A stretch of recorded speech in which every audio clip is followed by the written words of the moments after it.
Dream if they think that it can. You went overseas to bomb two countries, Afghanistan and Iraq, in order to keep Arab fundamentalism away from your borders. And you want us to have these same people 400 metres away from the centre of town?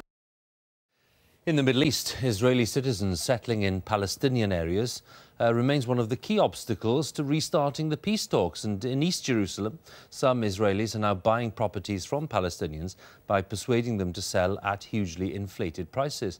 Our Middle East editor Jeremy Bowen has been investigating the practice. He sent this report. This is what a journey through Palestinian East Jerusalem looks like from a bulletproof vehicle. It ferries Jewish nationalists who are settling in Palestinian neighborhoods through streets they say are full of danger. A risk worth taking? 1,000%. Because really this is just a microcosm of the state of Israel.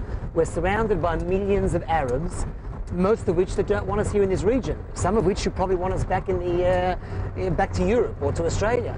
Our guide was Daniel Luria from an Israeli group called Ateret Kohanim. It helps Jews buy buildings in parts of Jerusalem that are overwhelmingly populated by Palestinians. Israelis settle in them. Their aim is to make occupied Jerusalem more Jewish. For you, this is it's a building-by-building fight for control of this area. There is a battle over every inch. He says local Palestinians can like it or lump it. Anyone that doesn't want to be part of Israel, there's plenty of other Arab countries to live. So they can leave?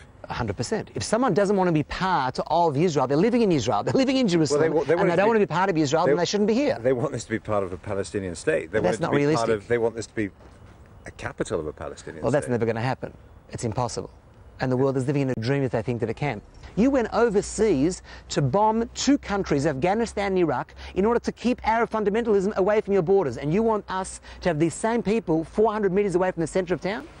Their security, the guards didn't want their faces shown, is paid for by the Israeli state, which says their lives are under threat.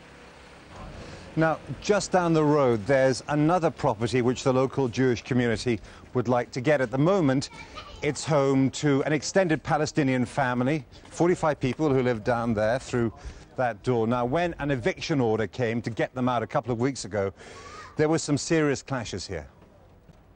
The Abu Nab family still face eviction from a building they've rented since 1948. Originally, Ateret Kohanim says it was a synagogue. The family say they were offered $1 million to move, and unlike some Palestinians who've sold to Jews, they turned the money down. Abdallah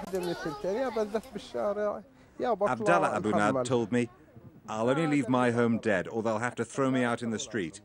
Those who have no religion will sell, but those who have faith won't give up on their land, the land of our Palestinian grandfathers." Israelis marking a religious festival processed through Jerusalem's occupied old city. Local Palestinians were kept back until they'd passed by. Israeli nationalists and the state itself have expanded the Jewish presence here enormously. But with tension rising again, there are new warnings that peace is impossible if Palestinian rights in this city are ignored. Jeremy Bowen, BBC News, Jerusalem. Ryanair has agreed to pay £50,000 in damages to the founder of his rival EasyJet. The Irish